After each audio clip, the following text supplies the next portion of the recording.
I could never mistake the scent of the mating ceremony. It was the smell of pine and ritual, of anticipation and ancient power, all wrapped up in the musky warmth of wolves in their human skin. The air itself seemed to thrum with it, a vibration that reached right into my bones. I kept my back pressed to the cold stone wall at the very edge of the great hall, trying to shrink into the shadows cast by the flickering torches. To disappear. That was always the goal. To be nothing more than a whisper, a suggestion of a person. I wasn't supposed to be here. Not like this. Not truly. Not a creature like me. My fingers found the cool silver of the pendant hidden beneath the plain linen of my dress. My mother's last gift. A crescent moon, its surface worn smooth by her touch, etched with symbols I could feel but had never learned to read. Her human symbols. "Never forget both sides of your heart, Elara," she'd whispered, her voice already fading as she fastened the chain around my neck. That was the last thing she ever said to me. I was 10 years old, and I was utterly alone. Neither wolf nor human, but a fragile, impossible blend of both, a secret that could get me exiled, or worse. My wolf was a timid, flickering thing inside my chest. My senses were dull echoes of what the purebloods possessed. I was a ghost in a world of vibrant, roaring life, tolerated only because I made myself useful, indispensable in my invisibility. Tonight, I was here as an extension of my mistress, Lyra, daughter of Beta Cedric, her personal attendant, her shadow. "Stay at the back, Elara," she'd instructed me, not unkindly, just practically, as I'd laced her into her ceremonial gown of midnight blue. "Keep to the walls. If anyone asks, you are here to attend me, nothing more." She didn't say it to be cruel. She was stating a fact. A half-braid at the mating ceremony was a risk, an anomaly that drew the wrong kind of attention. It was easier for everyone if I simply wasn't seen. So I watched from my stone perch as the hall filled. It was a breathtaking, terrifying sight, the gathered strength of 5 great packs, a sea of powerful bodies and sharp eyes. The alphas and their families held the dais at the far end, figures of carved stone and silent authority. The betas and high-ranking warriors filled the front benches, a wall of formidable presence. Everyone else, hunters, healers, providers, flowed into the remaining spaces according to a hierarchy as old as the moon. My place was nowhere on that map. I existed in the negative spaces between. The drums began, a deep, primal heartbeat that shook the floor beneath my feet. It called to the wolf in me, that small, shy creature, and it strained toward the sound like a flower desperate for sun. The ceremony was starting. This was it, the moment when futures were decided, alliances forged, bloodlines secured. My own future was a narrow, predetermined path: service, silence, solitude. "Elara!" Lyra's voice, sharp with impatience, cut through the rhythmic thunder. She was several rows ahead, a vision in her blue gown, waving a hand imperiously. "My throat is dust. Fetch me some wine, now." A task, a purpose. Relief washed through me, cool and clear. I nodded and slipped away from my wall, a wraith moving through the crowd. The great hall was a vast circle, benches curving like a crescent moon around the alpha platform. Along the rear walls, long tables groaned under the weight of the feast to come. I wove toward them, my eyes downcast, focusing on the flagstones. I was reaching for a silver goblet when the very quality of the air changed. The drumming didn't stop, but it seemed to recede, overtaken by a sudden, profound silence that fell like a blanket. A chill that had nothing to do with the stone floor crept up my spine. I turned, and my blood turned to ice. The Northern Pack had arrived. They were a myth, a story told in hushed tones around dying fires. They hailed from the frozen, distant reaches where the mountains speared the sky, a people of savage strength and brutal independence. Their Alpha King was a legend wrapped in nightmare, a warrior who had torn the crown from his own father's lifeless body. He had never taken a mate, despite being in the prime of his strength. No one knew his true age, only the depth of his power and the severity of his rule. And he was here, filling the arched entrance of the hall. Even in human form, his dominance was a physical force, his shoulders impossibly broad, his presence sucking the air from the room. His hair was long, a river of jet black falling past his shoulders, untamed and regal. But it was his face that held me, that held everyone. A terrible, beautiful scar carved a path from his right temple down to the sharp line of his jaw, a pale, ragged testament to violence survived.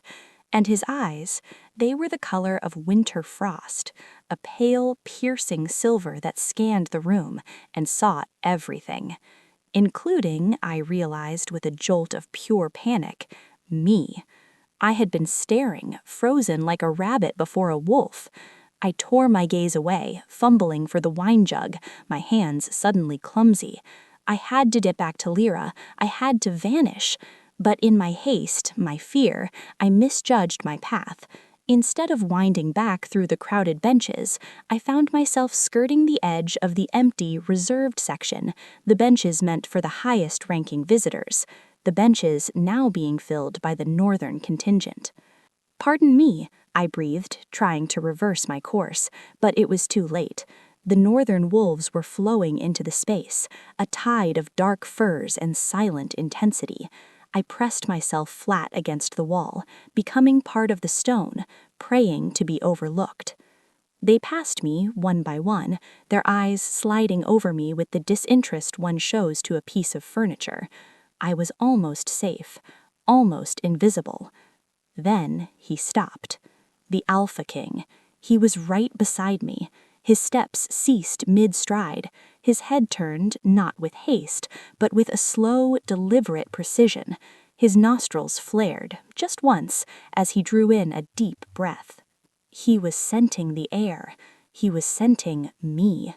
Horror, cold and absolute, drowned me. My secret, my carefully masked scent of human sunshine and weak wolf musk, hidden beneath layers of herbal washes. Could he smell it? Could he peel back the layers and find the truth beneath? Those winter sky eyes locked on mine. I couldn't look away. I couldn't breathe. His weight was a jair, pinning me to the wall, seeing through my skin, my bones, straight into the trembling, half-formed creature cowering in my soul. Time stretched and twisted. Then he moved. Not away from me in disgust, not to expose me. He stepped toward the empty bench directly next to where I stood frozen. "Here," he said. His voice was low, a rumble of distant thunder that vibrated in my teeth. His beta leaned in close, a man with a face like a hatchet. "My king, the assigned seats for the alphas are on the platform. This is—" I said, "here." The words were soft, but they carried the finality of a mountain. The beta's protest died in his throat. And just like that, I was standing beside the most feared being in all the territories as he claimed a bench at the very back of the hall. He gestured to the space next to him. "Sit." I looked desperately across the sea of faces for Lyra. I found her, her beautiful face a mask of stunned disbelief. The goblet of wine trembled in my hand, liquid sloshing over the rim. I cannot," I whispered, the sound barely leaving my lips. "My mistress, I must—" "Sit." That single word changed. It dropped an octave, woven with a thread of pure alpha command that didn't just speak to my ears. It spoke directly to the wolf inside me, that small, shy creature, and it responded instantly, instinctively, before my human mind could protest. My legs folded. I sat. A shockwave of silence, then a torrent of hissed whispers crashed through the hall. The drummers missed a beat. Hundreds of eyes burned into the side of my face. I was sitting beside the Alpha King of the Northern Pack, a goblet of forgotten wine clutched in my frozen hands. He didn't look at me. He gazed forward as the elder at the front cleared his throat and tried to reclaim the ceremony. "Your name," the Alpha King said, the words meant only to me. "Elara," my voice was the scratch of a dry leaf. "Elara." He tested my name on his tongue, as if tasting its essence. Then, so quiet the words were almost lost in the restarting drums, he added, "You carry the scent of a forest at dawn, and a secret not yet fully formed." The elder's voice rose, speaking of tradition and fate, but I heard none of it. All I knew was the terrifying heat radiating from the giant beside me and the devastating certainty that my life, my carefully constructed world of shadow. For an hour that felt like a lifetime, I sat rigid on that bench, a statue of fear. The Alpha King was a silent monolith beside me, his presence a gravitational pull that warped the very air. The ceremony unfolded in a blur of color and sound, the calling of names, the traditional dances that spoke of hunking and harvest, the ancient vows that bound mates for life. It was all a distant play, seen through a fog. My entire being was focused on the man next to me, on the terrifying puzzle of his actions. I could feel the weight of every stare, hear the sibilant whispers that coiled through the hall like serpents. Who is she? Why has he chosen her? Is this some northern insult? A punishment? My plain dress, my simple braid, my very existence was being dissected by hundreds of curious, hostile eyes. I was no longer a ghost. I was a spectacle. When the formal rituals concluded and the crowd began to shift, rising for the feast, I saw my narrow window of escape. I had to get back to Lyra. I had to try to explain the unexplainable. "I must go," I murmured, finally setting the untouched goblet on the bench beside me. "My lady will be needing me." His hand shot out, but it wasn't the brutal grab I expected. His fingers closed around my wrist with a startling gentleness, though the strength in them was undeniable, like being held by tempered steel. "Your lady," he said, those frost-colored eyes finally turning to me. They were even more piercing up close, seeing far too much. "I attend Lyra, daughter of Beta Cendric of the Ashwood Pack," I explained, forcing the tremor from my voice. It was a feeble attempt at normalcy. A smile touched his lips, a fleeting, dangerous thing. Not any longer. Before I could even process that, he stood, drawing me up with him. He towered over me, making me feel smaller than I ever had.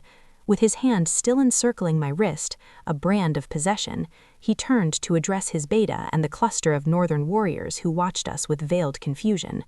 "This one," his voice, though not loud, carried the weight of command and silenced the murmurs around us, "will attend me during our stay here." The beta's face, already severe, tightened.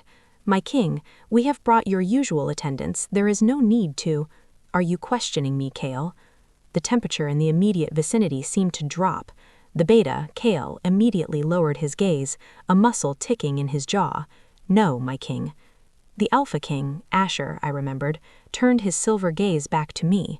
There was an intensity there, a hunting focus that made my breath catch. "You will attend me at the feast." It was not a request, it was a law of nature. Yet buried beneath the command, I heard it again, that thread of something else. Curiosity, as if I were a rare manuscript written in a forgotten tongue. He led me through the parting crowd, a path clearing before him as if by magic. As we moved, I caught a final glimpse of Lyra. Her face was pale, her eyes wide with a storm of emotions, shock, betrayal, and a dawning icy anger. My heart sank. There would be no explaining this. The feast hall was a riot of noise and color, a stark contrast to the solemn ceremony. Long tables groaned with roasted meats, glazed fruits, and steaming bread. The air was thick with laughter, conversation, and the clatter of dishes. But as we entered, a wave of silence followed in our wake, spreading out from our epicenter. "My king," a voice called. The elder who had officiated approached, his wise face carefully neutral, though concern flickered in the lines around his eyes. "The seat of honor awaits you at the Alpha table." Asher didn't stop. I prefer to observe before I engage. Prepare a table for two, there." He gestured with his chin to a slightly raised alcove at the side of the hall. It was a vantage point, separate, a place for a predator to survey his domain. My stomach twisted. The elder's eyes darted to me, then back. "As you wish." Within moments, attendants scurried to do his bidding. We were seated at a small, isolated table. Platters of food appeared before us, but they might as well have been made of ash. I stared at my hands, clenched in my lap. "Why are you doing this?" The question escaped me in a whisper, barely audible over the din. He didn't answer at first, filling a goblet with dark red wine. He took a slow sip, his eyes never leaving my profile. "You ask dangerous questions," he murmured finally, the sound for my ears alone, for a girl with a stolen moon around her neck and a truth buried in her blood.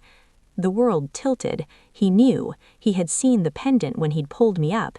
He had scented my heritage. The carefully constructed dam inside me began to crack. "I don't know what you mean," I lied, the words tasting like rust. "Your heart," he said, taking another sip. "It stutters when you lie. A fascinating tell." He set the goblet down. "Eat. You will need your strength." "For what?" "For what comes next." His cryptic answer was a stone in my gut. Across the room, I saw Lyra seated with her family. Beta Cedric was in deep, urgent conversation with our own Alpha, their glances cutting toward our isolated table like knives. Lyra was not looking at them. She was looking only at me, her gaze a promise of consequences. "They wonder," Asher's voice pulled me back, "if I have suddenly decided to claim a mate from the Ashwood pack. It would be politically inconvenient.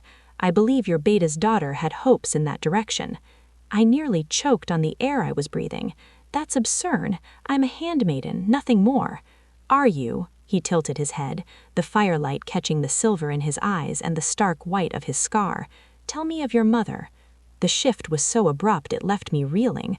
My hand flew to the hidden pendant. "She died when I was young." "And your father?" "A warrior. He died before I was born." The old, practiced lie fell from my lips. My father was a story, a phantom warrior conjured to explain my mother's return to the pack, pregnant and alone. Asher considered this, his expression unreadable. "And yet your scent is a song I have never heard before. Wolf, yes, but also sunlight on dew, autumn leaves before they fall, the quiet of a human hearth." He leaned in slightly, his voice dropping to a vibration I felt in my spine. "You smell of a bridge between two worlds, Elara." Tears of sheer terror pricked behind my eyes. I blinked them back furiously. Showing weakness here was suicide. "If you know what I am," I whispered, the sound raw, "then why haven't you announced it? Why this game?" For the first time, a real emotion flickered in his winter eyes. Not cruelty, not mockery, something deeper, more complicated. Perhaps the game is more interesting than the truth. Before I could muster a response, a commotion erupted at the hall's main entrance. The festive noise died as three warriors stumbled in, their clothing torn and stained with dark, wet splotches that could only be blood. The hall held its breath as the lead warrior staggered toward the Alpha table, his voice ragged but carrying. "Attack at the western ridge! Rogues! A coordinated force! They've overrun the outer sentries!" Chaos exploded. Benches scraped. Warriors leapt to their feet, their feasting forgotten. Shouts of command mixed with cries of fear. The Alphas were already barking orders, their faces transformed from relaxed hosts to battle-hardened commanders. Asher rose in one fluid, powerful motion. The man beside me vanished, replaced entirely by the king.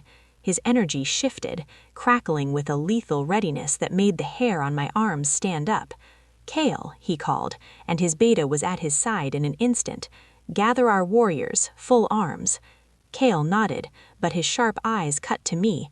"And the girl, my king." Asher's hand shot down on my shoulder. The weight was immense, but it was also inexplicably steadying. "She stays with me." "My king, with respect, a battlefield is no place for a—" "I did not ask for your assessment of the battlefield, Kale."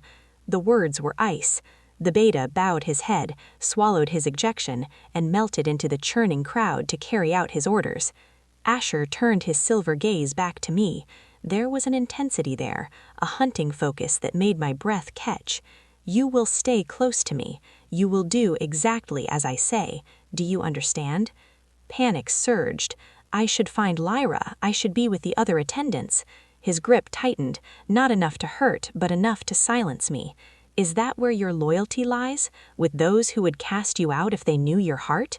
Did they ever show you a fraction of the concern you now show them? The question was an arrow to a secret, tender place. No, they hadn't. I was useful. I was convenient. I was never one of them. Lyra's kindness was the kindness of a mistress to a favored hound. I'm not a fighter, I protested, my voice small. There are many kinds of strength, little moon. Now come. He guided me through the panicking throng with an unshakable purpose. His mere presence carved a path. We emerged into the clear, cold night. The moon, the same moon that governed the ceremony, hung fat and full overhead, its light painting the world in monochrome. Warriors were assembling in the courtyard, a chaotic but rapidly organizing swarm of purpose. I saw Lyra and the other high-ranking females being shepherded by guards towards the fortified lodges. Safety, a known place. A pang of something sharp, envy, longing, fear, lanced through me. At least she knew where she belonged. Asher was leading me in the opposite direction, towards a grim cluster of northern warriors who stood apart, an island of grim silence in the chaos. They were different, larger, harder, their eyes holding a wildness that the southern wolves had polished away. They looked at their king, then at me, their confusion poorly concealed. "Can you ride?" Asher asked, his attention already to the stables. "Yes, but I don't see—" He didn't let me finish. A shark— The cave was a tomb of silence, save for the distant, echoing sounds of battle, the clash that was more felt than heard, the occasional sharp cry that made Nyx's ears twitch. I sat wrapped in a chill that had little to do with the stone at my back. My mind was a storm, whirling with the impossible events of the night. From invisible handmaiden to secluded companion of a king, all in the span of a few hours. What did he want? The question hammered against my skull. He knew my secret. That was the terrifying, immutable fact. Yet instead of dragging me before the alphas, he had hidden me away. A darker thought, cold and slithering, coiled in my gut. The old tales spoke of dark rites, of blood magic that required a specific, cursed ingredient, the blood of a half-breed, caught between worlds. Was that it? Was I not a curiosity, but a resource, a living component for some northern power play? I clutched my mother's pendant so tightly the metal bit into my palm. "Remember who you are," she'd said. But who was I, really? A ghost? A secret? A potential sacrifice? Time lost all meaning in the dark. I measured it in the slow fade of the battle sounds, in the shifting of Nyx's weight at the entrance. The great steed was a statue of vigilance, his deep, slow breaths the only sign he was not carved from the night itself.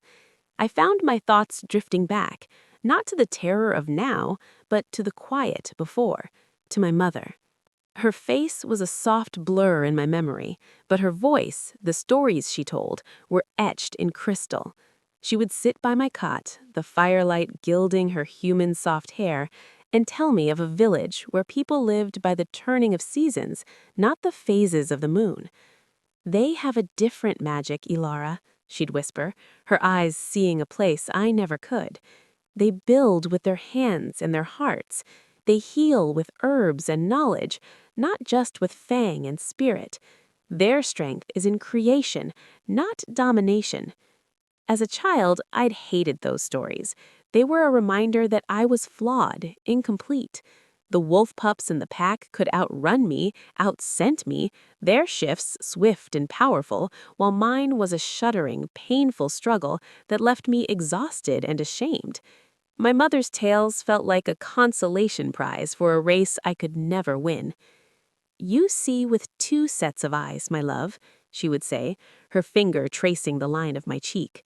"One day, that double vision will be your greatest gift." A gift. It had never felt like anything but a curse. A sudden tension in Nyx snapped me back to the present. The steed's head lifted, his ears pricked forward. A low, warning rumble vibrated in his chest, a sound felt in the stone beneath me. My heart slammed against my ribs. Someone was coming. I shrank deeper into the shadows, pressing myself into the rock. Asher's warning echoed, "Trust no one else who comes."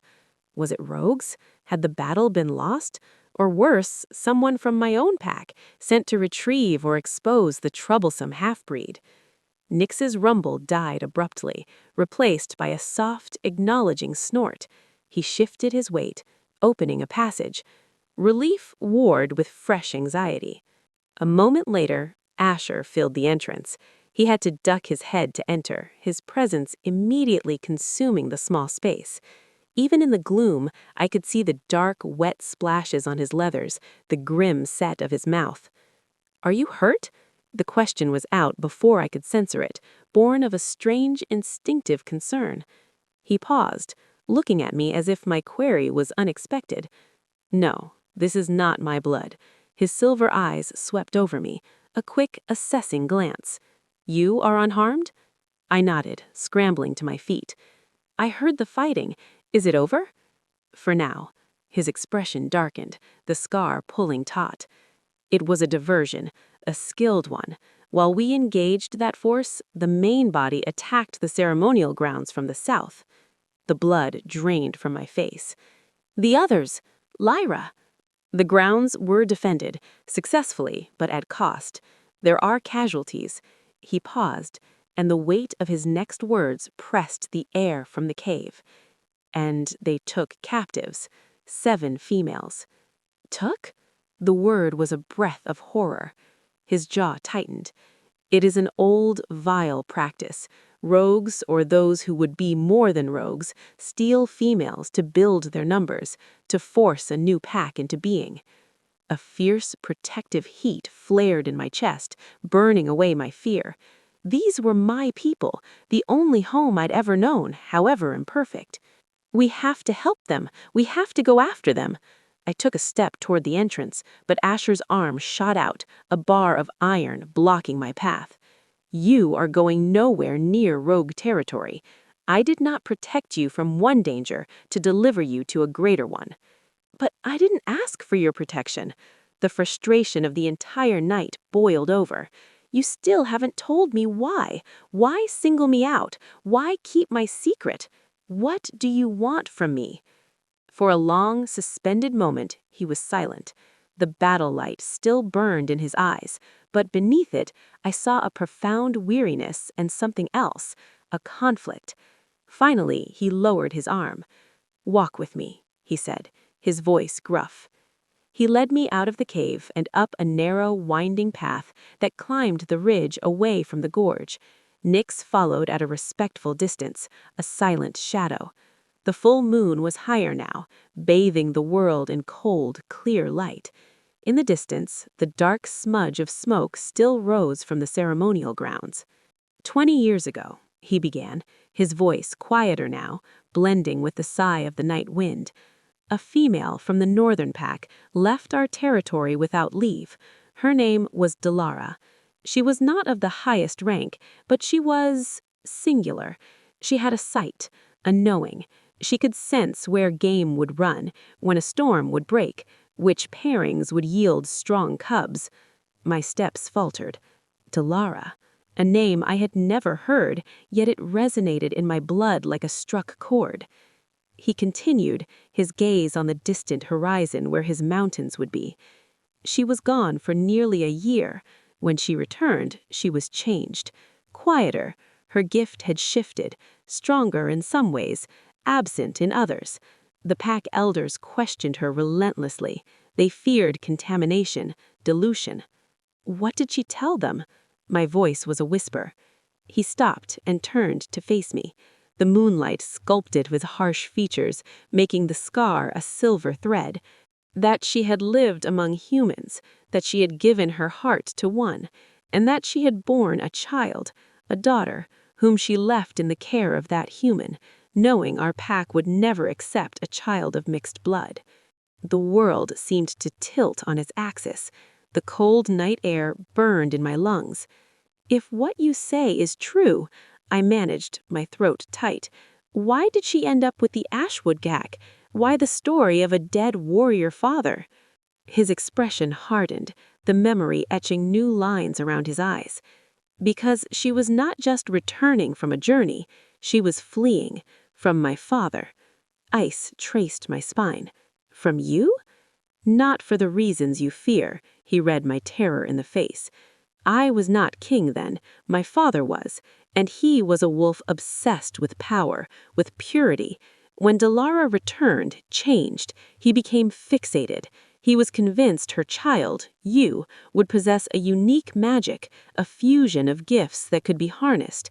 He wanted to find you, to take you from your human father and raise you as a tool of the Northern throne. So she ran. I finished, the pieces locking together into a heartbreaking whole. He nodded. She sought sanctuary with the Ashwood pack, the most traditional of the southern clans. They accepted her, gave her a place, but they never fully trusted the mystery she represented. And when she died, he looked at me, and there was a flicker of anger in his silver eyes. They kept you, useful but never family, never pack. The truth of it was a physical ache. It was the story of my life, tolerated, utilized, unloved. They must have known, I said, the bitterness like ash on my tongue. Someone must have suspected what I was. Of course they knew, he said, his voice sharp with disdain. No pure-blood wolf has a scent like yours. It is not weaker, Elara. It is different. They chose not to see because it was convenient, because as long as you were quiet and useful, they could pretend the complication did not exist. We had reached the crest of the ridge. Below us, the territories of the 5 packs sprawled like a shadowy quilt, and at its center, the wounded ceremonial grounds smoldered. The view was vast, a testament to a world I had only seen from its edges. You still haven't answered my question, I said softly, turning to him. The wind tugged at my hair and his. What do you want from me, now that you've found Elara's child? He was silent for a long time, his gaze fixed on the distant, invisible north. When he spoke, his voice had lost his kingly edge, revealing something quieter, more personal.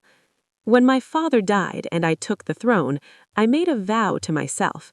I would find Elara's daughter, not to use you as he would, but to— Dawn arrived with a pale, hesitant light that did little to warm the chill in my bones. I stood at the edge of the northern encampment, a world away from the familiar scents and sounds of Ashwood. The clothes I wore were not my own, rough spun trousers and a tunic of undyed wool, borrowed from one of Asher's female warriors. They felt foreign against my skin, just like the new weight of purpose settling on my shoulders. My mother's pendant rested openly above the fabric, a declaration I wasn't yet sure I understood. Asher approached. He'd been awake all night, deep in council with the other alphas, yet he moved with the same lethal grace, his presence carving a space in the misty morning air. In his hands, he carried a small, leather-wrapped bundle. "For emergencies only," he said, his voice a low rumble. He unfolded the leather to reveal a knife. It was simple, elegant, its blade gleaming dully in the gray light. The handle was carved with a pattern of interlocking crescent moons. My fingers traced the familiar design. "This is northern craft," I whispered. "It belonged to Elara," he confirmed, his eyes holding mine. "I have carried it with me for years, hoping one day to return it to her child." The weight of the blade in my hand was more than physical.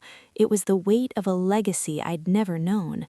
I slid it carefully into the specially sewn sheath inside my boot, where it lay hidden but accessible. "Remember," Asher said, stepping closer. The morning mist clung to his dark hair. "Your human side is your shield here. Think as they do not expect a wolf to think. Move as they do not expect a wolf to move. Trust those instincts, the ones that come from the part of you that knows how to be quiet, how to observe, how to survive without fangs." I nodded, trying to absorb his confidence, to make it my own. If it is Vesper, what should I look for, to be sure? Asher's jaw tightened. Beyond the cruelty, he has a mark around his right wrist, a serpent eating its own tail, and his eyes, they are a flat, dead gray, like stone. They show nothing. I committed the details to memory, a cold dread coiling in my stomach. What if... I swallowed, the fear finally breaking through my determination. What if my control slips? What if they see the wolf in me and it's just pathetic? To my shock, he reached out. His calloused fingers brushed my cheek, a touch so fleeting and gentle it stole my breath. Elara, he said, my name a soft vow in the quiet morning. You have survived in a den that was not your own, surrounded by those who would cast you out if they knew your heart. You have done this not with brute strength, but with a strength of will that is far rarer. Do not doubt yourself now. His faith was a torch in the fog of my fear. I won't fail, I promised, more to myself than to him. His silver eyes held a universe of unspoken warnings. Just come back, he said, the words stripped bare of command, filled only with a raw sincerity that shook me to my core. Before I could reply, Alpha Brenner approached, his expression grim. It's time. Our scouts report the camp is quiet. They'll be resting after the raid and the night march. I took a final, steadying breath. The satchel at my hip held my props, common herbs, a water skin, a tinderbox, and hidden in a seam the small signaling mirror and the pouch of ground dusk rose petals that would emit a purple smoke when burned, the signal for immediate, full-scale attack.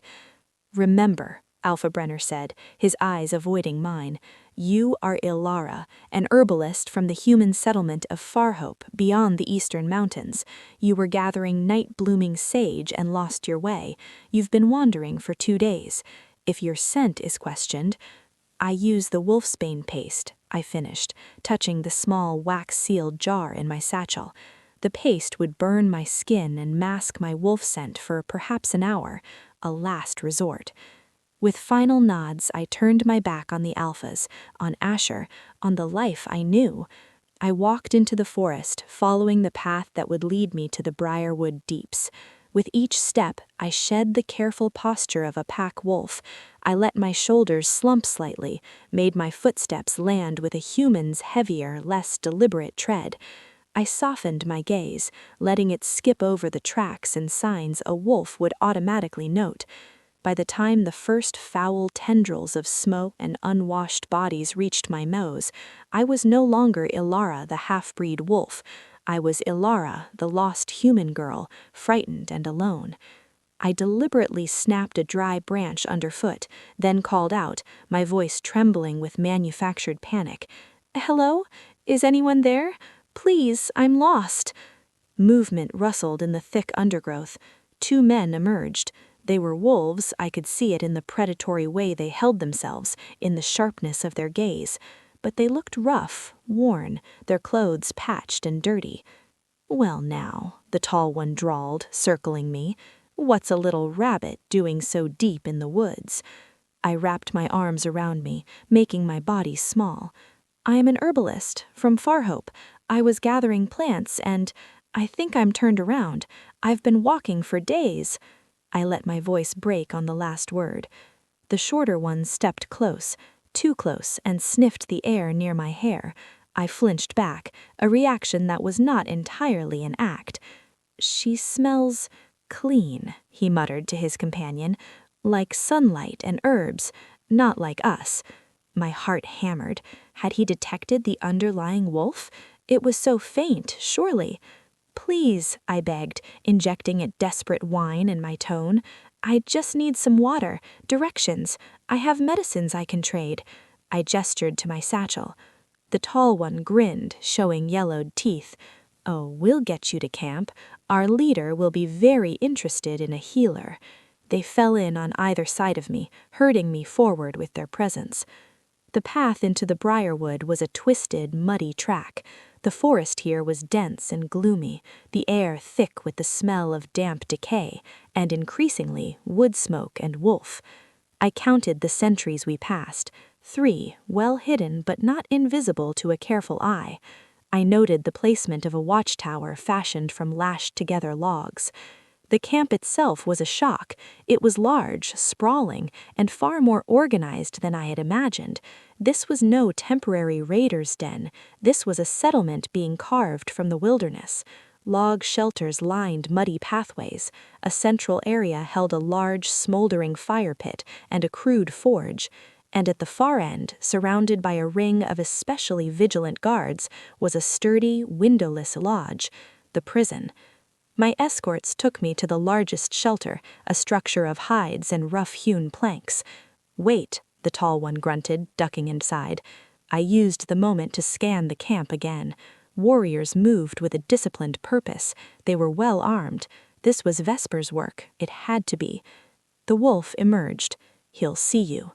I stepped into the dim, smoky interior. A fire crackled in a central pit, casting dancing shadows on the walls. On a chair fashioned from a massive, gnarled root sat a man.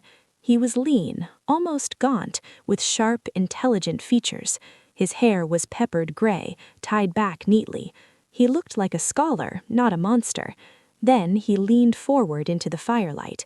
His eyes were the flat, dead gray of riverstone, just as Asher had described, and on his right wrist, peeking from beneath a leather cuff, I saw the dark, coiled lines of a serpent eating its own tail. Vesper. A human herbalist, found wandering in my briarwood. How fortuitous. "Please, sir," I stammered, dropping my gaze in a show of submission. "I just need—" "I know what you need," he interrupted, rising. He moved with a sinuous, silent grace that was more frightening than any show of brute force. He completed a circle around me, his stone eyes missing nothing. "A healer could be useful. We have guests. Their health is of paramount importance. You will attend them." This was the chance. I only have experience with humans, sir. I don't know about your kind."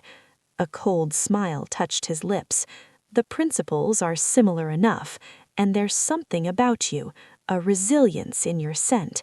Interesting." He lifted a hand, and I forced myself not to recoil as he used a single finger to tilt my chin up, forcing me to meet those lifeless eyes. "We shall see." He nodded to a guard. "Take her to the females. Watch her." The guard, a hulking brute with a broken nose, led me across the compound to the guarded lodge. Inside, the air was close and smelled of fear and unwashed wise. 7 women sat or lay on piles of filthy straw. Some bore fresh bruises. All had the hollow, shattered look of the trapped. "You have until the water pot boils," the guard growled, shoving me inside and taking his post at the door. I moved to the nearest woman, a young one from Meadowvale with a nasty cut on her forehead. As I pretended to examine it, I leaned close, my voice a breath against her ear. "My name is Elara. I am from the United Packs. Help is coming. When you hear the signal, a northern wolf's howl, long and rising, be ready to run. Head east." Her eyes, dull with despair, flickered with a minute, desperate hope. She gave an almost imperceptible nod. I moved from woman to woman. The silence that followed the battle was louder than the fighting. It was a heavy, ringing quiet, broken only by the moans of the wounded and the crackle of dying fires. The Briarwood camp, a place of cruel purpose just moments before, was now a ruin of defeat. Asher's hands, still cradling my face, were the only steady things in a world that had tilted off its axis. He lowered them slowly, his eyes never leaving mine. "We must go," he said, his voice regaining its practical edge, though it was softened around the syllables meant for me.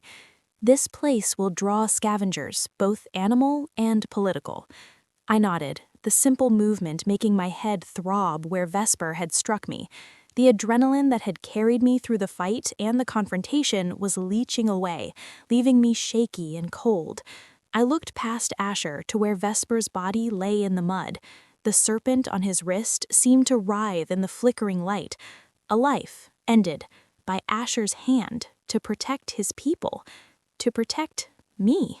The reality of it was immense and terrifying. Asher whistled, a sharp, clear sound. Nyx trotted over, his dark coat streaked with mud and other darker substances, but his eyes were calm and intelligent.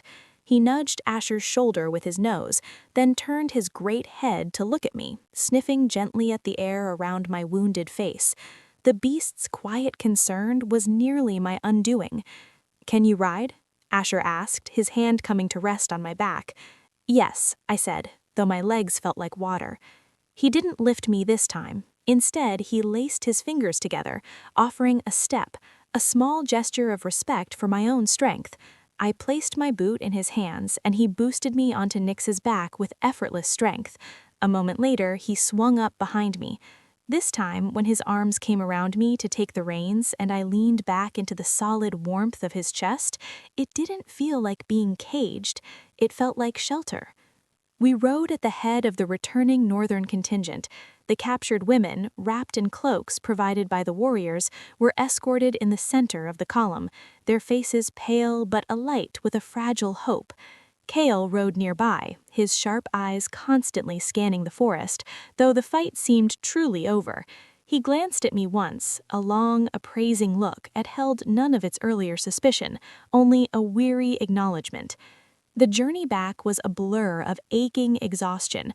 The triumphant return I might have imagined was instead a somber procession through the gray afternoon. The weight of what had happened, the deception, the violence, the revelation of my true role settled on me like a physical cloak. I had done it. I had been useful in a way only I could be, but the cost felt etched into my bones. As we neared the ceremonial grounds, now a bastion of tense recovery, I saw that a crowd had gathered at the edge of the tree line. The alphas were there, along with betas and warriors, and families. I saw Lyra, standing with her father, Beta Cedric. Her eyes found me immediately, seated before the Northern King on his legendary steed. Her expression was unreadable from this distance, a frozen mask. We halted before the assembled leaders. Asher dismounted first, then turned to help me down. His hands lingered at my waist for a second longer than necessary, a silent question. I gave a slight nod. I was steady, or I could pretend to be.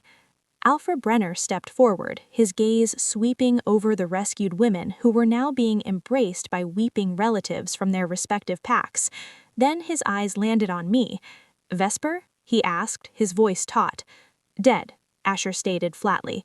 "His camp is broken. The threat is ended." A collective sigh, half relief, half exhaustion, went through the leaders. The Meadowvale Alpha, a woman named Anya, stepped forward, her eyes shiny with tears as she clutched one of the rescued girls, her niece, I realized. She looked past Asher directly at me. "You," she said, her voice thick, "you brought them out." All attention focused on me, the half-breed handmaiden, blood drying on her lip, standing beside a king. I felt smaller than ever under their combined gaze. "I only opened the door," I said quietly. "King Asher and his warriors broke the lock." "Do not diminish your part," Anya said, her tone leaving no room for argument. "We heard the signal was given from within the camp. That was you. You placed yourself in the viper's den for our daughters."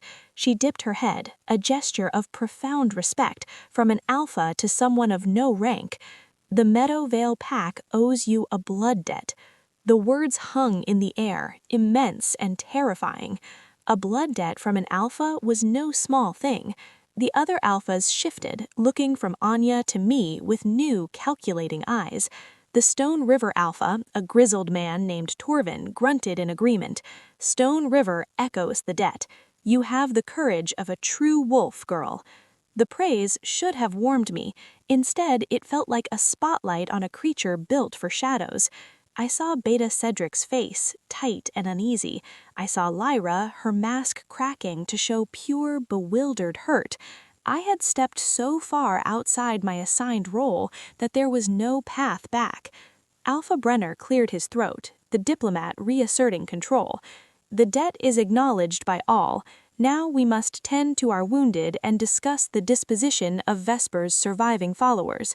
Your counsel, King Asher, would be valued." Asher's hand found the small of my back again, a subtle proprietary gesture, everyone noted. "My counsel can wait.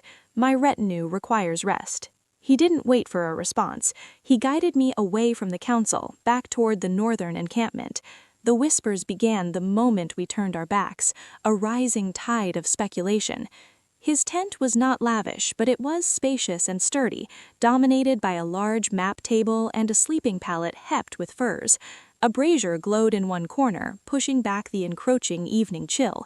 He guided me to a stool and poured water from a pitcher into a basin, wetting a clean cloth. "Sit," he said, his voice leaving no room for refusal. I sat. He knelt before me, which was profoundly wrong, a king on his knees before a servant, that I froze. Gently, he took my chin in his hand and began to clean the cut on my lip with the damp cloth. His touch was meticulous, almost clinical, but his proximity was overwhelming. I could see every detail of the scar that split his face, the individual lashes framing his silver eyes, which were focused with an intensity usually reserved for battle plans. "You should have a healer look at this," he murmured, his breath warm against my skin. "It's a split lip," I managed to say. "It's nothing compared to—" "Compared to what?" he prompted, dabbing at a smudge of dirt on my cheekbone. "To what you did, what you had to do." The image of Vesper, lifeless in the mud, flashed behind my eyes. He paused, his gaze locking with mine. "It was justice, long overdue, and it was necessary to protect what matters." He didn't specify what matters included, but the weight of his look was clear. He finished cleaning my face and sat back on his heels, studying me. "You are not what you were this morning, Elara." "I know," I whispered. The girl who had slipped into the forest at dawn was gone. I didn't know who this new person was standing in her place. "The Alphas see a heroine, a useful asset. Cedric sees a problem that has escaped his control. Lyra sees a betrayal." He listed the perceptions with dispassionate accuracy. "What do you see?" The question was a mirror held up to my soul. I looked into it and saw chaos.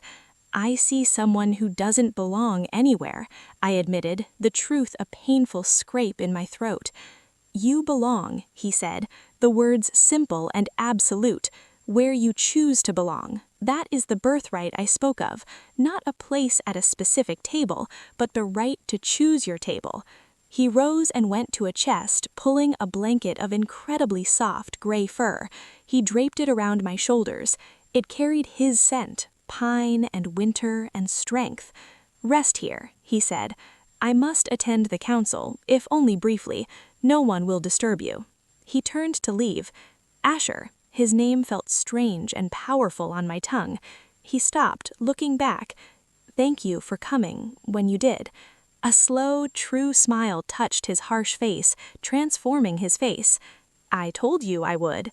And then he was gone, the tent flap falling closed behind me, leaving me in a cocoon of quiet and the smell of him.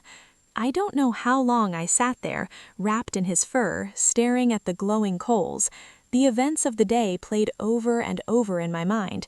Vesper's dead eyes, the feel of the knife in my hand, the desperate run of the captives, the way Asher had looked at me when it was over. Exhaustion eventually pulled me under, and I must have dozed, curled on the stool. I was awakened by the sound of the tent flap opening. I jerked upright, the fur falling from my shoulders. It wasn't Asher. It was Lyra. She stood just inside the entrance, her ceremonial gown exchanged for a simple day dress, her face carefully composed, but her eyes were red-rimmed. She looked at the fur on the ground, at me sitting in the king's tent, and her composure wavered. "Lyra," I said, standing quickly. "Don't," she said, holding up a hand. Her voice was hoarse. "Just don't explain. I don't think I could bear an explanation right now." "I wanted to tell you," I said, the words tumbling out, "but there was no time, and it's not something I could just say." "What are you, Elara?" she asked, the question not angry but aching with confusion. "All these years, were you laughing at us?" First light in the mountains was a different creature entirely. It didn't creep in with gentle colors. It was a sudden, brilliant slash of silver and gold across a sky the color of bruised ice. The air bit with a clean, sharp cold that seared my lungs and woke every sense. I stood at the edge of what had been the northern encampment, now a scene of orderly dismantling. My breath plumed in the air, a visible sign of life in the vast, silent landscape. I wore clothes provided by the northern pack, sturdy, dark wool trousers, a thick tunic, and a fur-lined vest. They were practical, warm, and felt like armor. My old life, my simple dresses, were folded away in a small bundle. I kept only my mother's pendant, now openly displayed against the new wool, and her knife secure in my boot. The decision to leave had been made in the quiet of the tent, but facing the reality of departure was a different kind of tremor. The united packs were breaking apart, each returning to their own territories with their rescued kin. The Meadowvale and Stone River Alphas had approached me one last time, their gratitude formal and heavy, reinforcing the blood debt that now followed me like a shadow. Alpha Anya had pressed a small, smooth riverstone into my hand. "For safe passage," she'd said, her eyes knowing, "should you ever need a place that is not his mountains." Beta Cedric had not come to say goodbye. Lyra had. She stood at a distance now, wrapped in a cloak, her face pale. We had exchanged no words this morning. There were none left that wouldn't cause more pain. Her final advice echoed in my mind. Be careful. Her final look was a closed door. A massive, dark shape resolved from the mist. Nyx, fully saddled now with northern gear, functional leather without ornament. Asher walked beside him, speaking to Kale in low tones. He too was dressed for travel, his long hair tied back, the stark scar a familiar part of his profile against the dramatic backdrop. He finished his instructions, and Kale nodded, casting a glance my way that was no longer suspicious, but held the weary acceptance of a soldier following an inexplicable order. Asher came to stand before me. In the harsh, beautiful morning light, he looked every inch the myth, the king from the frozen reach, carved from the mountains themselves. But his eyes, when they found mine, held a focused warmth. Ready? The single word held layers. It was a question about preparations, about courage, about the irrevocable step I was taking. "As I'll ever be," I replied, my voice steadier than I felt. He didn't offer to lift me. Instead, he held Nyx steady as I found the stirrup and hauled myself up, my new clothes allowing a freedom of movement my dresses never had. The saddle was high and secure. A moment later, he swung up behind me, his solid presence at my back now a familiar anchor in the strange new world. With a signal from Kale, the northern contingent began to move, 50 warriors on horseback or in wolf form, a supply train, and at its heart, the king and the half-breed ward. We left the ceremonial grounds, the site of so much upheaval, without ceremony. Our path turned north, following a trail that wound upward into the cloud-wreathed peaks. For hours we rode in silence, broken only by the crunch of hooves on frosted ground, the jingle of harness, and the occasional call of a mountain bird. The forest changed as we climbed. The broad-leaved trees of the south gave way to towering, ancient pines that whispered secrets in the wind. The air grew thinner, colder, pure. I had never been so high, never seen a landscape so starkly magnificent and utterly unforgiving. My thoughts were a tumultuous stream, the faces of the life I was leaving behind, the terrifying blank page of the life ahead, the constant solid reality of the man's arms caged me, whose heartbeat I could feel through our layers of clothing. "It's immense," I finally whispered, my awe breaking the silence between us. "It is home," he said, his voice close to my ear. "It asks much. It gives much in return. It does not suffer weakness, but it rewards resilience beyond measure." "Is that how you became what you are?" I asked, the question bold in the vastness. "Forged by the mountains?" He took a slow breath. "The mountains provided the anvil, my father provided the hammer." His tone was matter-of-fact, devoid of self-pity. One either breaks or is tempered. I chose to be tempered. And your people? Will they see me as a flaw in the steel, a crack in the anvil? He was quiet for a long moment. They are loyal, they are fierce, they respect strength, but they also respect my word. You are under my protection. That will be enough at first. The rest, he shifted slightly behind me, the rest will be up to you and the truth you choose to show them. It was not an easy acceptance, it was a challenge, one I would have to meet. We rode until the sun was high, but provided little warmth. We stopped at a high pass to rest the horses and eat a meal of hard cheese, dried meat, and whey bread. The warriors kept their distance, giving us a wide berth, though I felt their curious glances. I ate quietly, my eyes drinking in the panorama. From this height I could see the green blanket of the South Territories far below, and ahead only endless waves of gray rock and white snow. Asher came to stand beside me at the cliff edge. "That life is behind you," he said, following my gaze south. "It wasn't all bad," I said, a defensive fondness for my old shadows rising up. There was routine, safety, and predictability.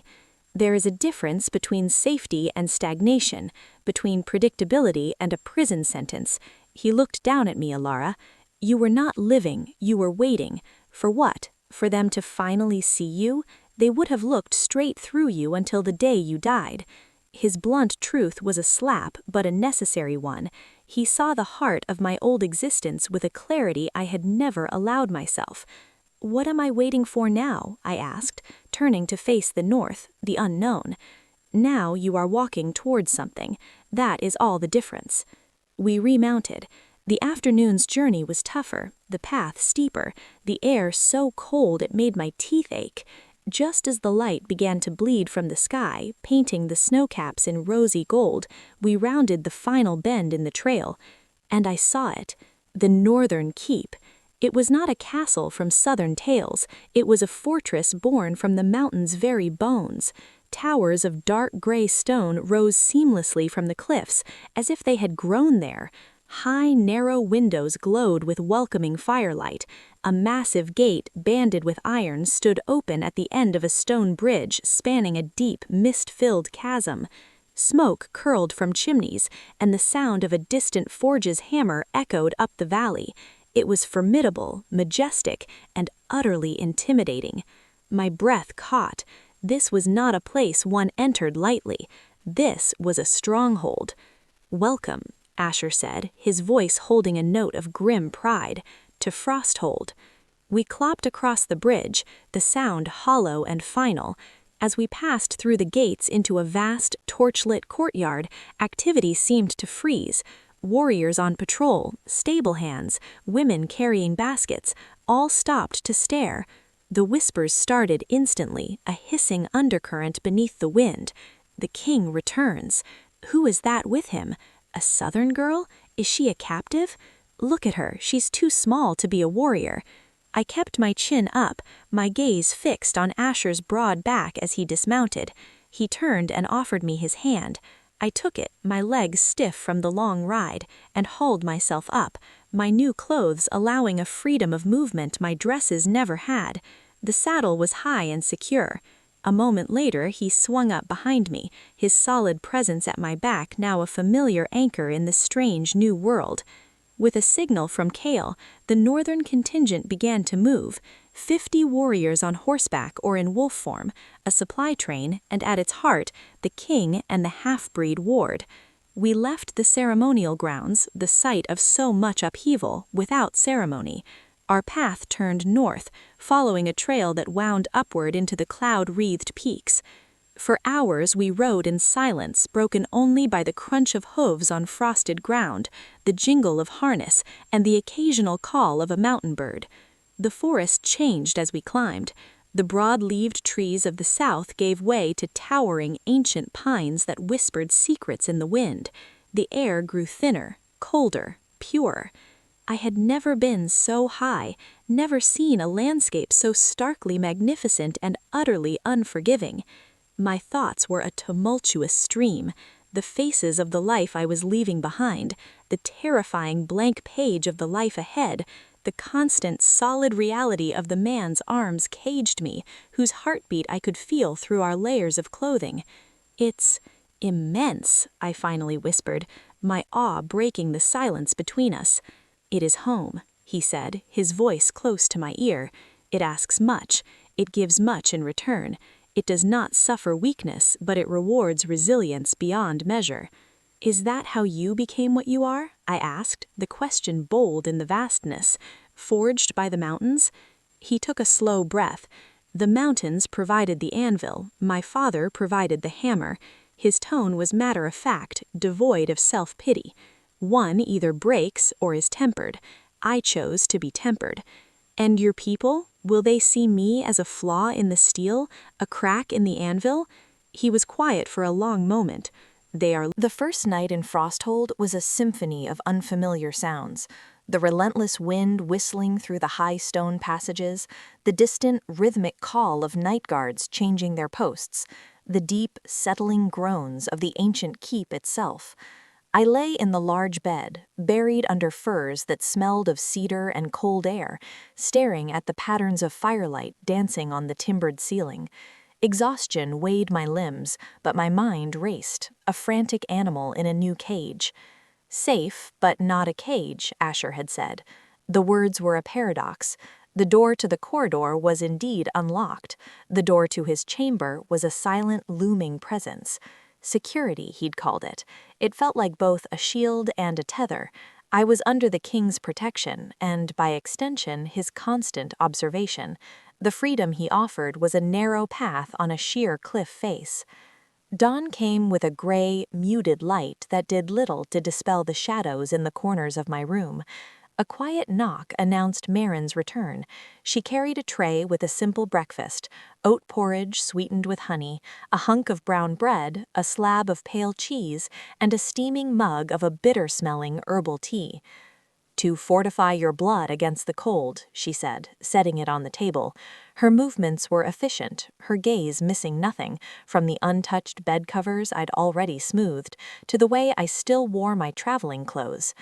"The king requests your presence in the great hall after you break your fast. There are formalities." My stomach tightened. "Formalities?" "Frosthold has eyes and ears, girl. The rumors have flown all night. The warriors who returned have spoken of a southern half-breed who stood in a rogue camp and gave the signal for attack. The keep needs to see you, to understand what you are to his king." He fixed me with a piercing look. "What are you to him?" The question, so bluntly put, flustered me. I don't know. A ward, a debt owed to my mother." Marin's lips pressed into a thin line. "The king does not bring personal debts into his stronghold.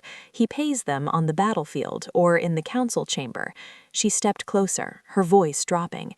"He brought you here, to the private wing. That is a statement, whether he has made it to you or not. Be prepared for what it means." She left before I could ask what exactly it did mean. I ate without tasting, the porridge like paste in my mouth. The bitter tea, however, sent a wave of warmth through my core, sharpening my senses.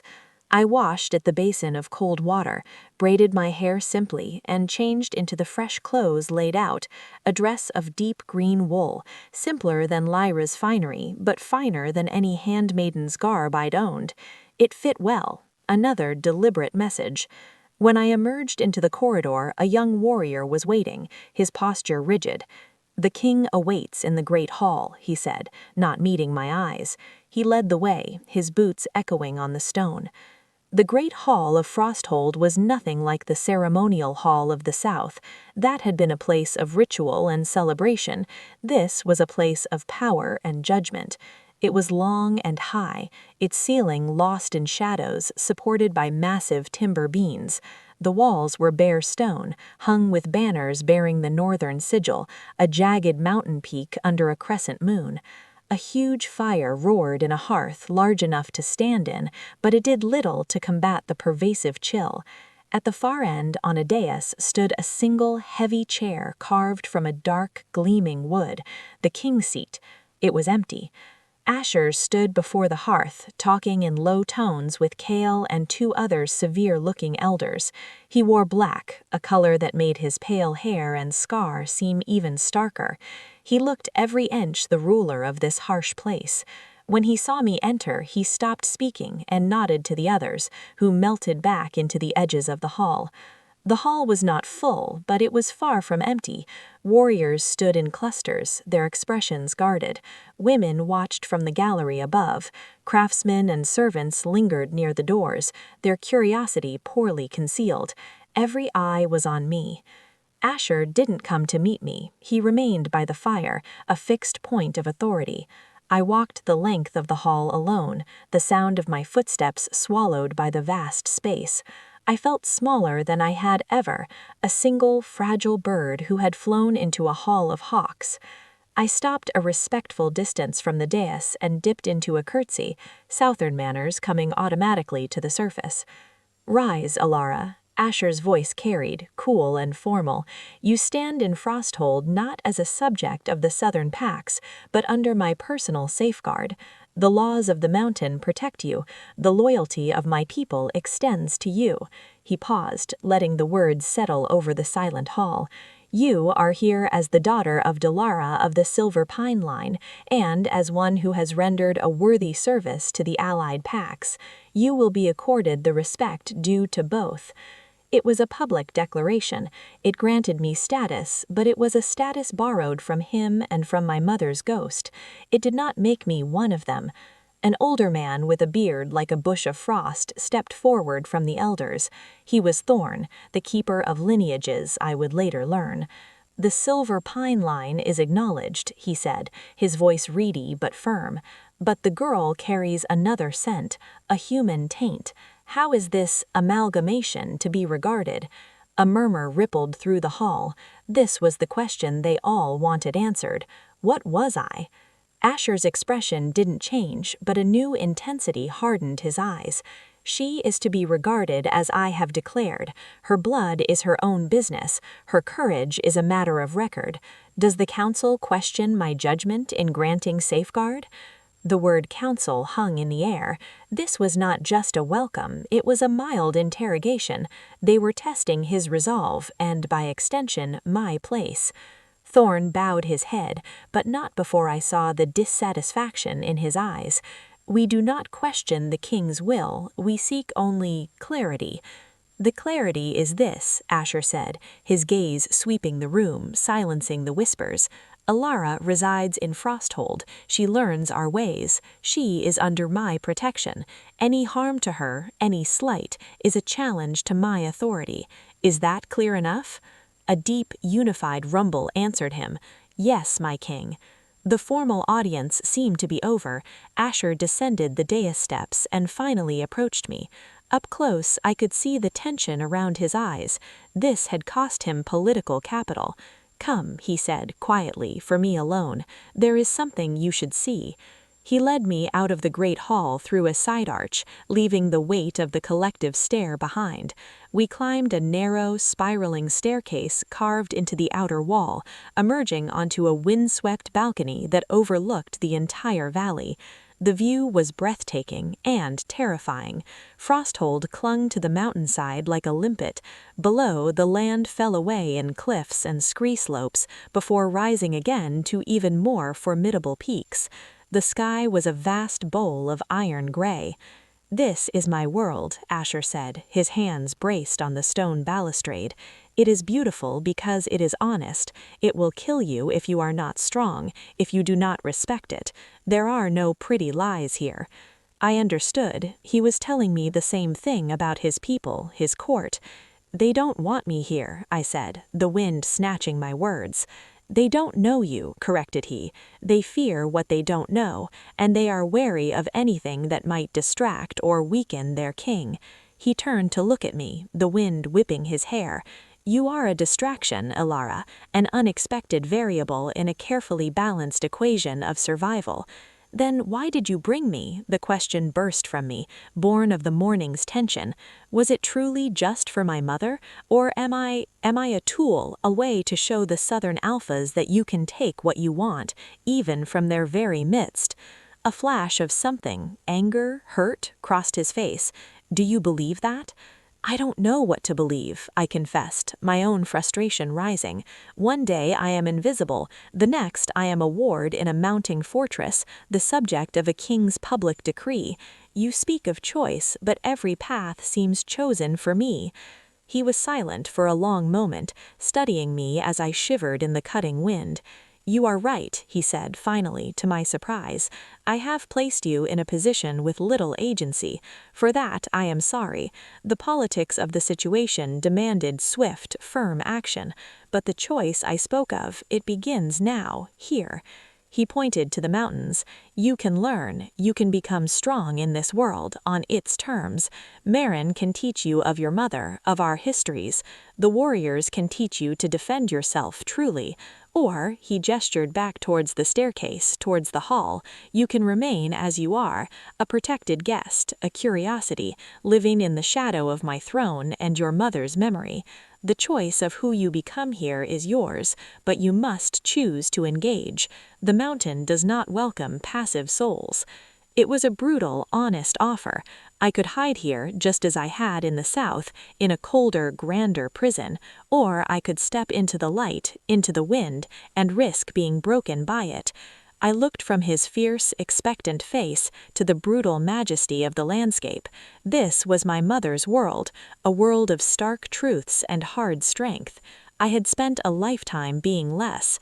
The thought of continuing that here, in the place she had called home, felt like a betrayal to her and to the spark of defiance that had made me throw that signal pouch into the fire. "I want to learn," I said, my voice firming against the gale. "I don't." The next 7 days in Frosthold fell into a rhythm as relentless as the mountain tides. Each morning I woke to the bite of cold air and the muffled sounds of the keep stirring. Marin's bitter tea became a necessary ritual, a fiery warmth that grounded me before the day's trials. My time was parsed out with military precision. Mornings belonged to Grig in the training yard. The initial humiliation of my failed shift had given way to a grim, sweat-soaked determination. Grig never softened, but his insults became less about my inherent weakness and more about my immediate mistakes. "You're thinking like a human with a toothache," he'd bark as I clumsily parried a practice strike. "Wolf instinct is here," he'd thump his own gut, "not in your pondering head." He started teaching me not to fight like a wolf, nor quite like a human, but to use my unique blend. My smaller size was an advantage for evasion. My less acute senses forced me to rely on observation and anticipation. We worked on throws that used an opponent's greater weight and momentum against them, on using the environment, the slick stone, the biting wind, the blinding glare off the snow. It was dirty, practical, and it began to feel like a language only I could speak. Afternoons were spent with Oren in the archives, or with Marin in her herb-scented rooms. The history of the Northern Pack was written in blood, ice, and stubborn survival. I learned of the ancient feud with the Ice Troll clans of the far north, of the pact with the great eagles that nested on the highest peaks, of the long, silent war against the encroaching cold itself. I learned my mother's place in that tapestry, a gifted seer whose visions had saved hunting parties and averted avalanches. Oren spoke of her silence after she returned, how her sight had turned inward, becoming a deep, melancholic wisdom. "She saw a fracture line," Oren said one afternoon, his milky eyes seeming to look through me, "in the world, in herself. She believed the old ways of pure strength were leading to a slow death, that something new was needed, a blending." He tapped the genealogy scroll. "You are that blend, child, whether you will it or not." The weight of his words settled on me. Was I an experiment, my mother's attempt to forge a new path? The thought was less frightening than it should have been. It gave my confusion a purpose. Evenings were often spent in the great hall for the common meal. I no longer entered to a dead silence, but to a low, pervasive murmur. I was a fixture now, the king's strange ward. I sat at a table with Marin, Grig, and sometimes Kale, who maintained a respectful, watchful distance. Asher sat at the high table, often deep in discussion with his advisors, but I felt his gaze like a physical touch, checking on my progress, gauging the room's temperature towards me. It was on the 8th night that the tentative peace shattered. The meal was winding down, the hall loud with the camaraderie of full bellies and shared mead. A group of younger warriors, emboldened by drink, had been casting glances my way all evening. Their leader was a brute named Riker with a boastful laugh and a reputation for brawling. I'd felt his animosity during training, a simmering resentment that a southern weakling took up the master-at-arms' time. As I rose to follow Marin out, Riker deliberately shoved back his bench, blocking the aisle. He stood, swaying slightly, his companions grinning behind him. "Leaving so soon, half-breed?" he slurred, his voice carrying. "Don't you like our company, or is our food too strong for your delicate human stomach?" The hall quieted, a ring of spectators forming instantly. Marin's hand tightened on my arm, but I gently pulled free. Grig from his seat watched with narrowed eyes but didn't move. This was a test, and intervening would only make me look weaker. I met Riker's bloodshot gaze. "The food is fine, the company is what leaves a sour taste." A few shocked chuckles rippled through the crowd. Riker's face darkened. "You have a smart mouth for a creature who can't even shift properly. What good are you here? A pet for the king? A living reminder of a traitor's line?" The insult to my mother sent a spike of cold anger through my veins, burning away the fear. I took a step closer, not away. The move surprised him.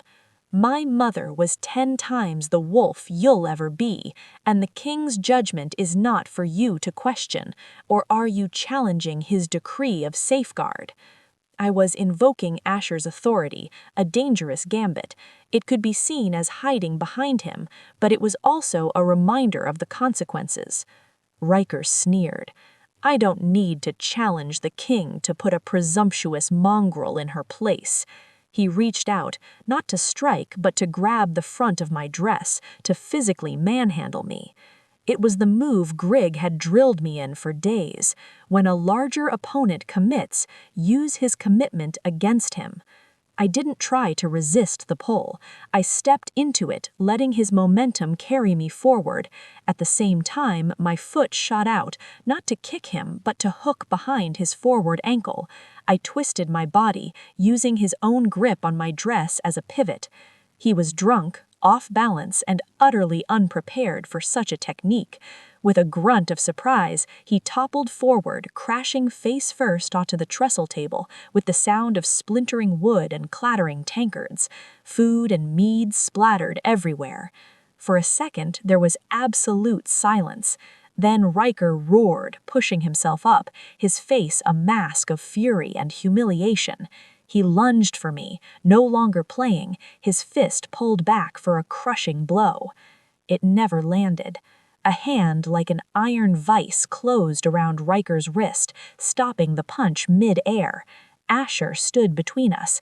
I hadn't even seen him move from the high table. His expression was glacial, his silver eyes promising a violence far deeper than Riker's drunken rage. "You raise your hand to one under my safeguard. You insult the memory of a valued pack-sister. You disgrace this hall with your drunkenness." He gave Riker's wrist a slight, cruel twist. The bigger man whimpered. "You will spend the next 10 nights on the High Ridge watch, alone. If you survive the cold and the cliff cats, perhaps you will have learned some respect. If not, the mountains will have cleansed my hall of your stupidity." He released him with a shove. Riker stumbled back, cradling his wrist, all his bluster gone, replaced with pure terror. The High Ridge watch in deep winter was a death sentence for many. Asher turned his back on him, dismissing his existence. His eyes found mine. In their depths, I saw no pity, no concern for my near miss. I saw something else, a fierce, blazing approval. He had seen the move, the application of Grigg's lessons. I hadn't won a fight, but I hadn't been a victim. I had adapted. Without a word to me, he addressed the stunned hall. Let this be a lesson to all. My word is law. Her place here is by my will. Challenge it again, and you will answer to me directly. The evening is over. The hall cleared in a hushed, hurried rush. Marin ushered me out, her face pale but her eyes shining with a fierce pride. Grigg, as he passed, gave me the barest of nods, the highest praise he could muster. Back in my chamber, the adrenaline faded, leaving me trembling. I had stood my ground, I had used what I'd learned, and I had seen the raw, terrifying power of Asher's protection, a power he wielded without hesitation. A soft knock came at the connecting door. It opened before I could answer. Asher stood there, still dressed from the hall. He looked more like a man than a king in that moment, the formal mask gone, replaced with a weary intensity. You handled yourself well, he said, leaning against the doorframe. I provoked him, I admitted, the shaking moving inward. You defended your mother's honor and your own place. There is a difference. He studied me. The High Ridge Watch, it is harsh, but necessary. The pack must see that loyalty to me is absolute, and that includes loyalty to those I choose to protect. Sentiment cannot enter into it. It was a cold calculus. Riker was being sacrificed to reinforce Asher's authority and my security. The thought chilled me as much as the mountain air. Does it ever trouble you, I asked quietly, the weight of such judgments? A shadow passed over his face. Every single day, he said, the confession stark and honest. A king who is not troubled by the fates he decides is a tyrant, not a leader. But doubt cannot show, not to them. He pushed off from the doorframe. Get some rest. Tomorrow your lessons change. Change how? A ghost of a smile touched his lips. You've learned to not be a victim on the ground. Now you learn to not be a victim of the mountain itself. We go to the high meadows at dawn. Dress warmly. He closed the door, leaving me with a new... Dawn in the high meadows was a revelation. It wasn't a gentle arrival of light, but a sudden, explosive unveiling. One moment, the world was a study in monochrome, shades of gray rock, white snow, charcoal shadows. The next, the sun crested a distant peak and poured liquid gold across the slopes, turning frozen grass into fields of diamonds and setting the icy streams ablaze with reflected fire. I stood beside Asher, wrapped in the warmest furs Marin could procure, my breath pluming in clouds so thick they seemed tangible. The air was so cold and thin it felt like inhaling needles, yet it was also the cleanest, purest substance I had ever drawn into my lungs. The silence was a living thing, vast and profound, broken only by the distant scream of an eagle and the crunch of our boots on the permafrost. We had ridden Nyx to the timberline, then continued on foot up a narrow, winding goat track. Asher moved with a predator's effortless grace over the treacherous ground, and I did my best to mimic him, focusing on each step, on the placement of my feet, on the rhythm of my breathing. This was the new lesson, survival in the king's domain. You see this? Asher pointed to a sheer cliff face to our left, glittering with ice. The sun hits it in the late morning. The ice melts, refreezes at night. It becomes a sheet of glass. A wolf, trusting only in speed and claw, would try to scale it and fall to its death. You must read the mountain, see its moods, its traps. He stopped at the edge of a seemingly solid snowfield. With the butt of his walking staff, he tapped the snow ahead. A hollow thump echoed back. Snow bridge over a crevice. Looks solid, is not. He guided us around it, his knowledge of the terrain as intimate as a lover's touch. We reached a relatively flat expanse, the high meadow proper. It was a frozen, wind-swept bowl surrounded by jagged peaks, a secret world above the world. A small, ice-rimmed lake lay in its center, black and depthless. "This was one of your mother's favorite places," Asher said, his voice softer, almost lost in the wind. "She would come here to think, to be away from the eyes of the keep." I could see why. The solitude was absolute, the beauty terrifying in its scale. I felt both incredibly small and strangely connected to something immense. "It's breathtaking," I whispered. "It is indifferent," he corrected, but without sharpness. "Its beauty is a byproduct of its function. Remember that. Sentiment has no place here, only respect." He shrugged off his pack. "Today, you learn to build a shelter that will keep you alive in a blizzard, to find water when all is frozen, to read the signs of the wildlife, not just to hunt, but to understand what moves around you, friend or foe." The next hours were a grueling practical education. He showed me how to cut blocks of wind-packed snow with a wide knife, how to shape them into a low, domed shelter with a vent hole. My fingers grew numb, my muscles protested, but under his exacting instruction, a crude but sturdy snow hut took shape. Inside, out of the biting wind, the world became a muffled, blue-lit cocoon. He taught me to use my body heat to melt snow in a skin for drinking water, a slow, tedious process that drove home the value of every precious drop. He pointed out the subtle scratches on a rock face, the mark of a cliff cat sharpening its claws, the pattern of ptarmigan tracks in the snow, indicating a roost nearby, the way the lichen grew thicker on the south side of boulders. "This knowledge," he said as we sat just inside the shelter sharing strips of dried meat, "is more vital than any sword skill. The mountain will kill the careless warrior as dead as the helpless child.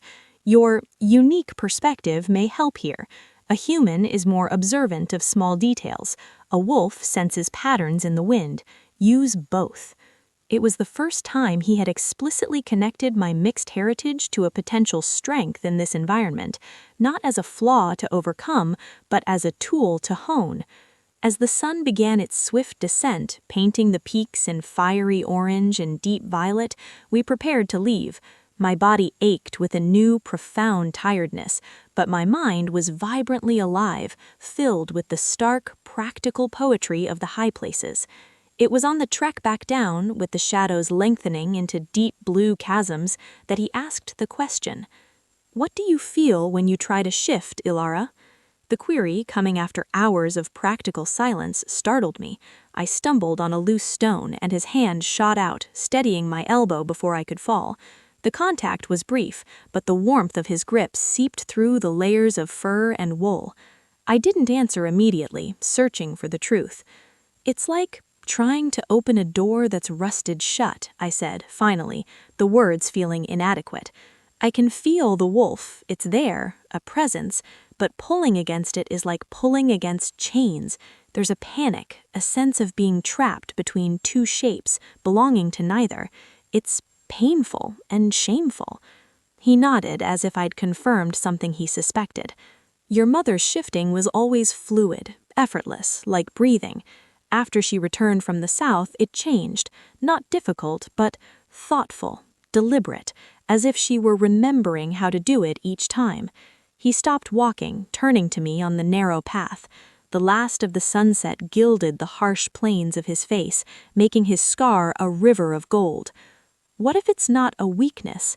What if it's a different way? A half-shift, not as a failure, but as a controlled state?" I stared at him, baffled. A half-shift? That's what happens when a pup is learning, or when a wolf is dying. It's not a state, it's a transition gone wrong. "Is it?" His silver eyes held mine, intense and compelling. "You move with a human's consideration and a wolf's instinct in the training yard. You see the world with a human's detail, and I suspect sense its undercurrents with a wolf's intuition. What if the door isn't meant to be thrown open all the way?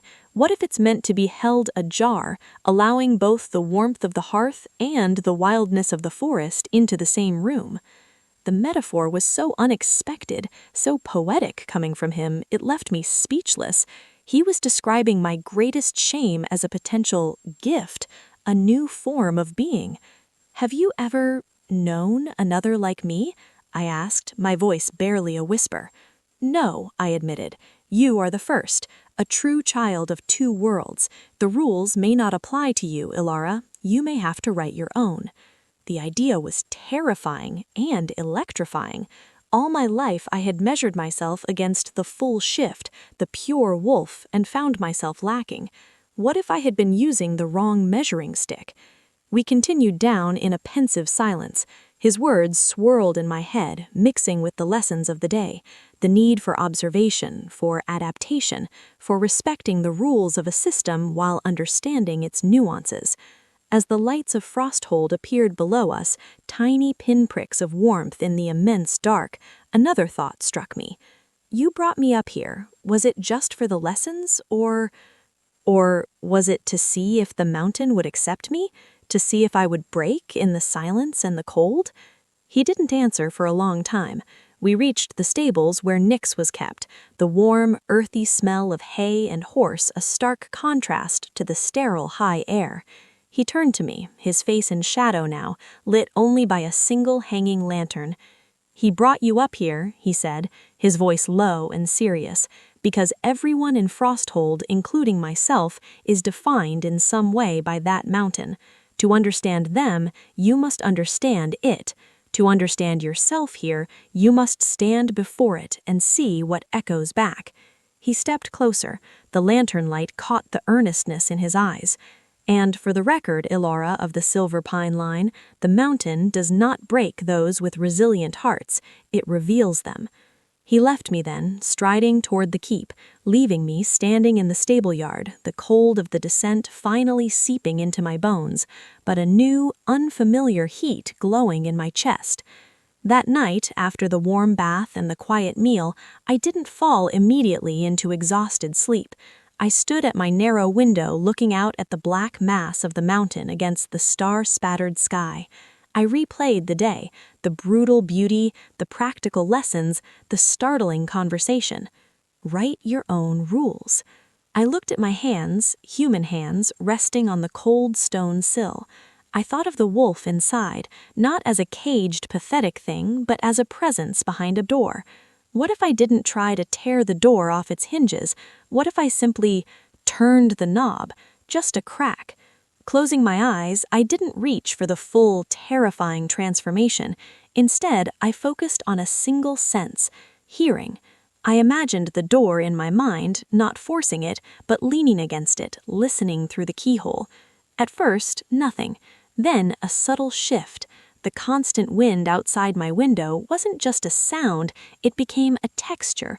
I could feel its direction, its speed, the different pitches as it flowed over the tower and through the chasm.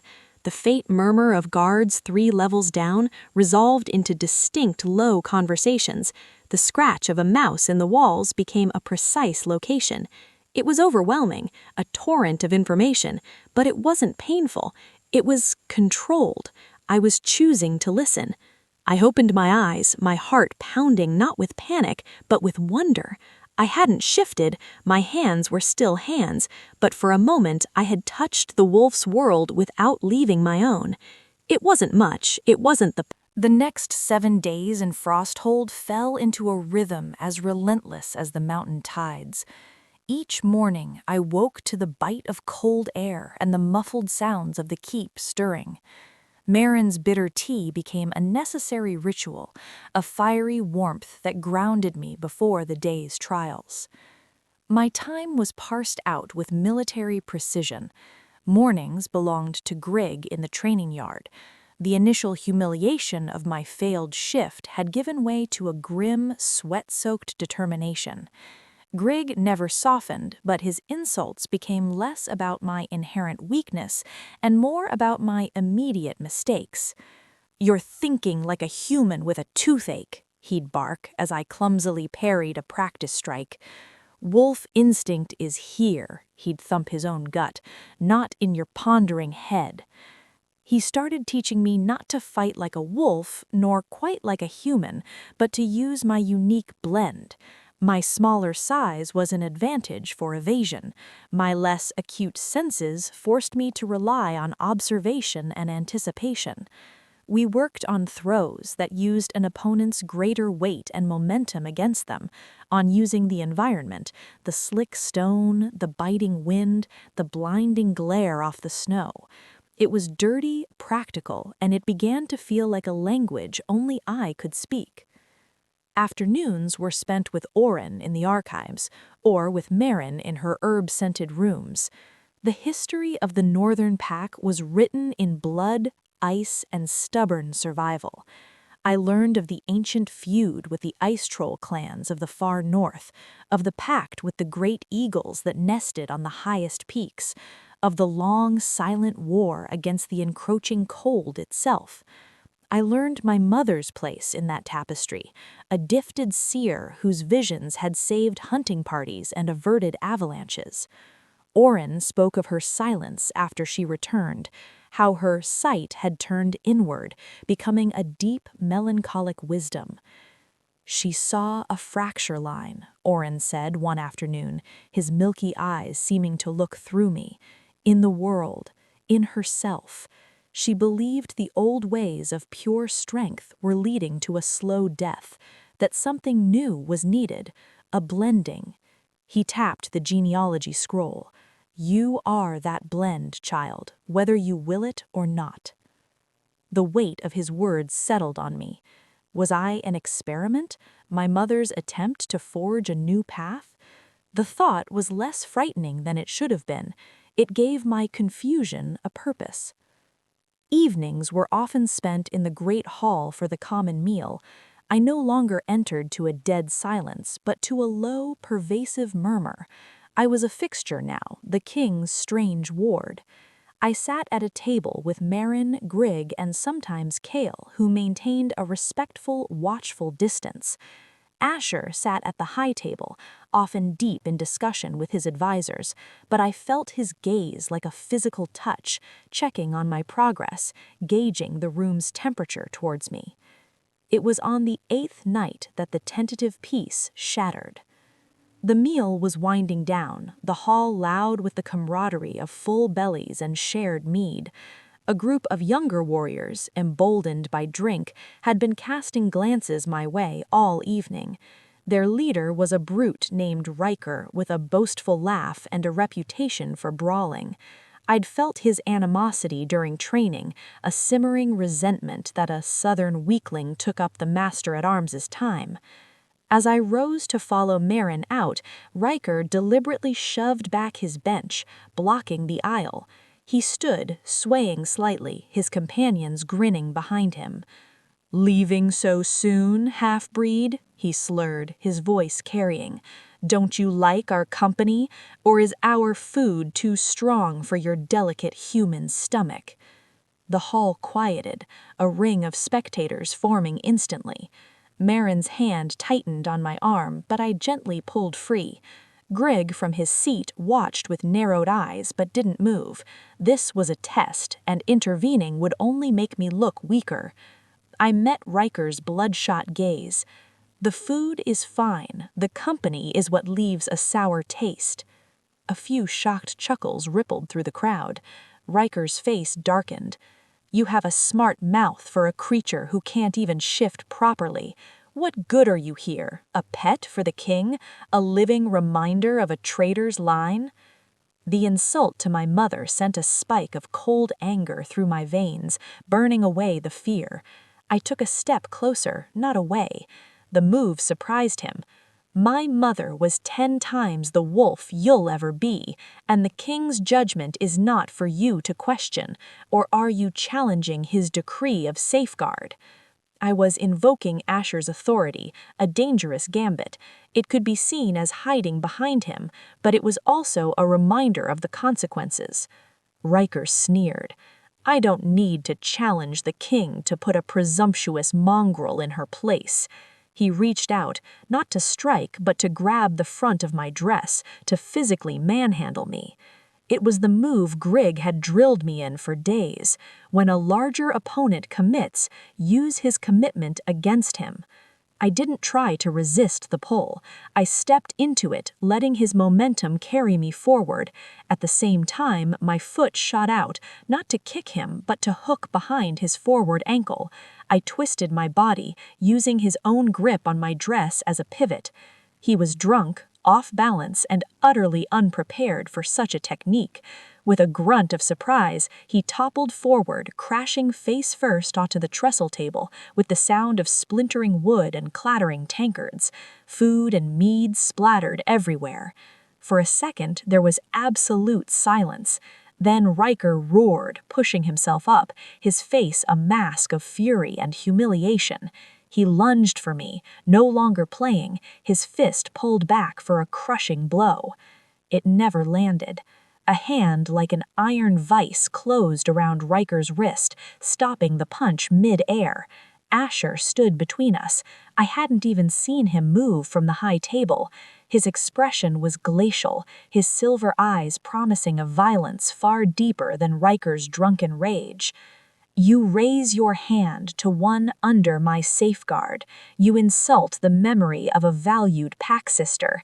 You disgrace this hall with your drunkenness. He gave Riker's wrist a slight, cruel twist. The bigger man whimpered.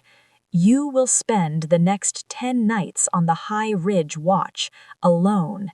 If you survive the cold and the cliff cats, perhaps you will have learned some respect. If not, the mountains will have cleansed my hall of your stupidity. He released him with a shove. Riker stumbled back, cradling his wrist, all his bluster gone, replaced with pure terror. The High Ridge Watch in deep winter was a death sentence for many. Asher turned his back on him, dismissing his existence. His eyes found mine.